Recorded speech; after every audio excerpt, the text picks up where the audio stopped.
Hello, today we're going to be learning about the clone stamp tool in Photoshop CS5. Let's begin. In this presentation, I will demonstrate the clone stamp tool, I will show you how to use the clone stamp tool, I will show you some customizing effects, and most importantly, I'll show you how to fix some of those mistakes that we all make.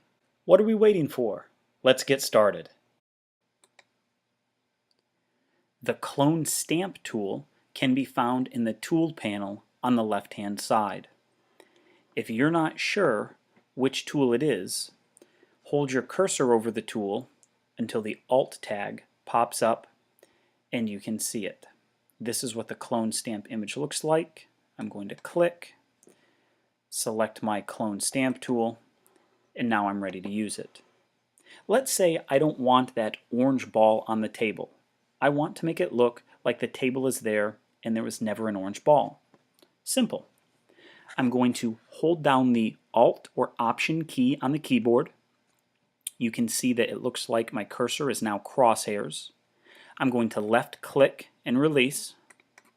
I will now release my Alt or Option key. And remember this point right here. That is the source information, the good information that I like, and I'm now going to place it on top of the ugly or bad information I do not like. So I am now going to click and drag. So I'm holding my cursor down, I'm clicking and dragging, and you can see that the source information, where I was holding down the Alt key before, that information, that part of the picture, is being duplicated exactly on top of where my cursor now is, which is, of course, over that orange ball. Abracadabra, all finished. You may say, well, that's good, but it's not perfect. I agree. So let's do a better job. I'm going to move my cursor to the right where the color is a little bit better. Hold down the Alt key, click, release the Alt key, and now move my cursor to where the ugly or bad information is. Again, remember the first time that you click after the source point is going to set that distance and that angle. Before, when I clicked, my source point was down and to the left. Now when I click, my source point is directly to the right.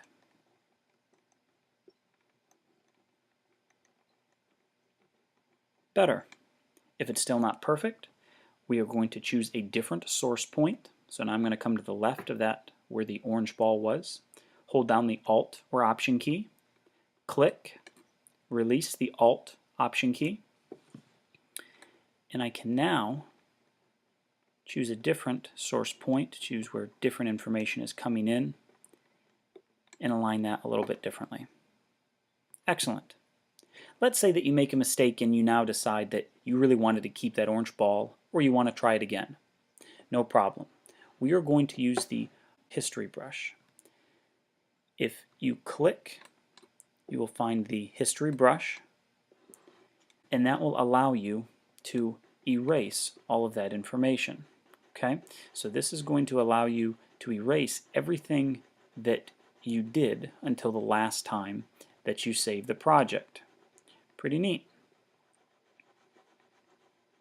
So we want to try our clone stamp again. I'm going to move my cursor to the tool panel, click on the clone stamp, and now I want to make the size work better. I can make my cursor larger or smaller by using the brackets. If I use the closed bracket, it's going to make it bigger. If I use the open bracket, it's going to make it smaller. I can also make my diameter larger or smaller by coming up to the tool pane in the top. I'm going to click and hold where there's this little dot and says 100. That allows me to adjust the master diameter of my cursor, and I can make it larger, I'll show you, or I can make it smaller. Doing that is going to allow you to adjust your diameter so that it will be appropriate for what you're trying to do. So I'm going to hold down my Alt key again, click, release my Alt key, and now when I go to click to cover up this information, you'll see that it's much, much better and does a much faster, nicer job. You just learned how to use the clone stamp tool. Remember to hold the Alt or Option key down when clicking to define your source point. Customize the tool by setting that master diameter either in the tool pane or using your brackets. And remember, fix those mistakes by using the History Brush tool located beside the Clone Stamp tool. Thanks for watching. I hope you enjoyed the presentation. Please join us again.